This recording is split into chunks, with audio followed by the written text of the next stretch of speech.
All Blacks 15, folks, known by some people recently as the All Blacks B team, was named yesterday. I was planning on having a look through this team yesterday, but my poor daughter was a bit sick yesterday, ended up taking her to the doctor. She's all good, but if you've been to a doctor in New Zealand recently, you'll know it can take a wee while. But the staff were lovely, and my daughter is back to being 100%. So a day late, but the All Blacks 15...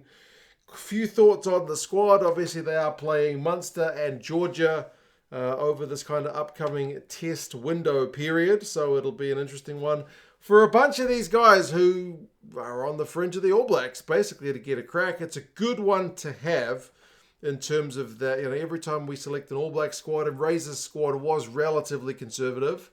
Some of these kind of bolter guys who may have just been there holding tackle bags for the All Blacks actually get a chance to get some decent game time, at least, you know, a run out or two over the period against Munster and Georgia. So we'll go through the squad, who are the kind of ins and outs, and yeah, you guys can let us know your thoughts on how this squad is going to go. Interestingly, they announced that the squad was selected not by Clayton McMillan, who's the coach, not by Razor, who's the All Blacks coach, but combined. I would have imagined Razor is able to pull rank and make sure he got the guys he wanted in there.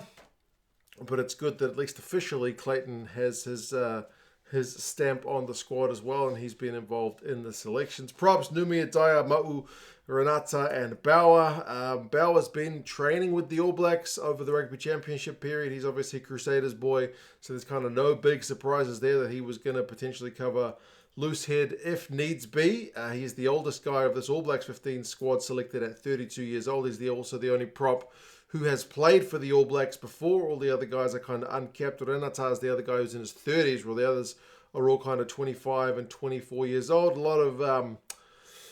A lot of promise, I guess, in that big unit that is Xavier Numia. He's probably one of the guys who is, touted to have a potentially pretty high ceiling. Only 25 years old. He's certainly got a fair bit of development to go. Hookers, McAllister, Eklund, and Slater.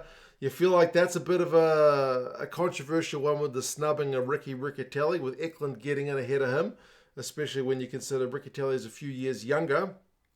And form-wise is arguably one of the kind of main guys to miss out. So I guess the writing is on the wall for Ricky Riccatelli that his spot in the pecking order is potentially lower than any of us even imagine. My dad loves Ricky Riccatelli.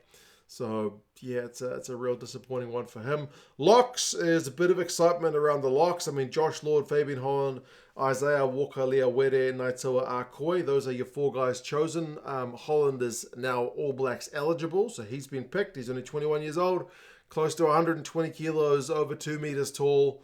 Yeah, he's one guy a lot of New Zealand rugby fans are really excited about. So he is a potential guy to get fast-tracked. If his development keeps on going the way it is, it'll be an interesting one to see how he performs given this opportunity to take things up another level. Josh Lord is a capped All Black. Isaiah Walker Leawede has been training with the All Blacks in the past. He's 27 years old. He's the oldest of the bunch. But yeah, with the kind of departure of Whitelocker and Retallick and whatnot, the locking stocks have kind of been questioned, but there's certainly a bit of potential with these guys. Lucy's also going to be some talking points. Hoskins Sotutu being selected means he's not totally out in the wilderness for the ABs. He's the only kind of capped guy of the loose forwards they have chosen. I've kind of felt like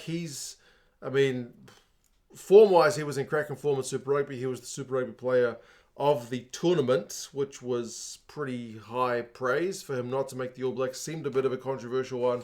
At the time, it didn't surprise me hugely, because I was pretty sure they were going to play Artie Savia at 8, which is where they played him, because Razor, at least under every previous coaching arrangement we've seen him coach under, basically he's just picked guys who want to tackle the house down. So that's the way he's gone. So that basically left Savia as the 8, and then Sotutu out in the cold. But yeah, they've got options here, man. They got Peter Lakai. A lot of us are really excited about this young guy. He's only 21 years old, plays 7, plays 8. Also really hard tackling, but with a bit of dynamism to his game as well.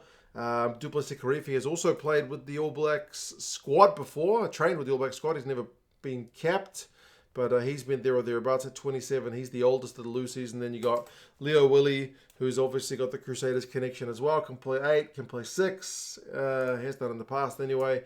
And then Oliver Haig, who's been playing 6 for Otago. Only 22. He's also, basically makes a bunch of tackles. Decent pass on him. So, yeah. Sotutu not being out in the wilderness is certainly a pretty pleasant one.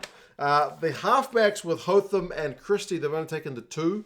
So Christie likewise is throwing a bit of a lifeline. He is the oldest back in the squad at 29 years old. And both the halfbacks have been capped, with Hotham getting the cap against Fiji. So it's the only area of the squad where all of the guys in that position are capped, albeit there's only 2 halfbacks in the squad.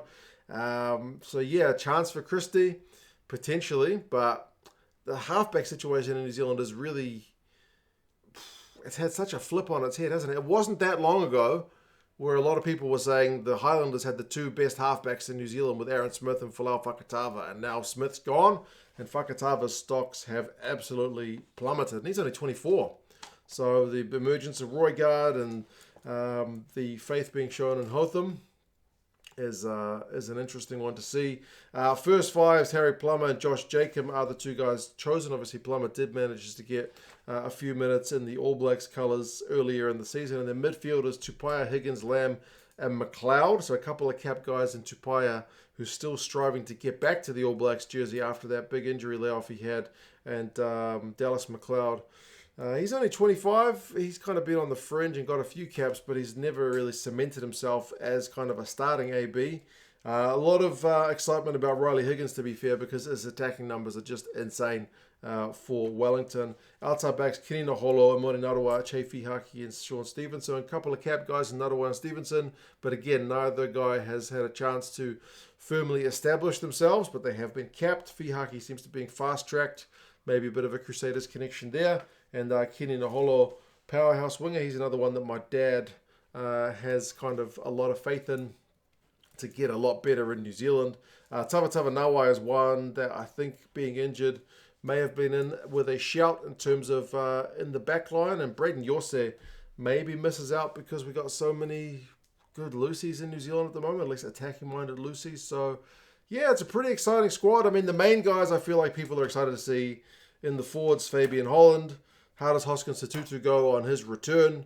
And then, like, in the backs, how is Riley Higgins going to go if he gets a crack? And then, like, what kind of backline are they going to set up with that back 3? Does Stevenson actually have a legit chance to get back into the ABs? He is 27. Remember, he's been linked with a move to the NRL in the past.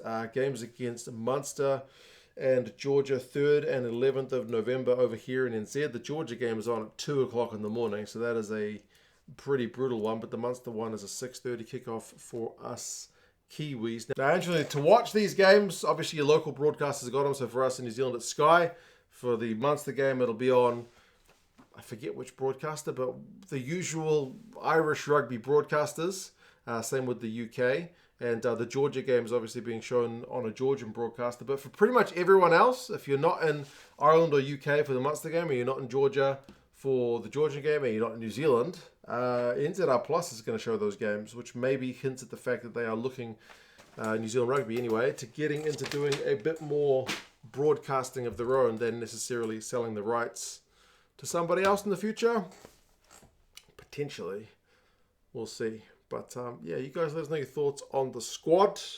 How do you reckon they are going to go, guys? You are most excited to see anyone you think, the likes of Riccatelli, the likes of Fakatava, who have missed out on the squad, who you think maybe have been a bit hard done by. You guys let us know your thoughts, and we'll talk to you guys again soon. See you later.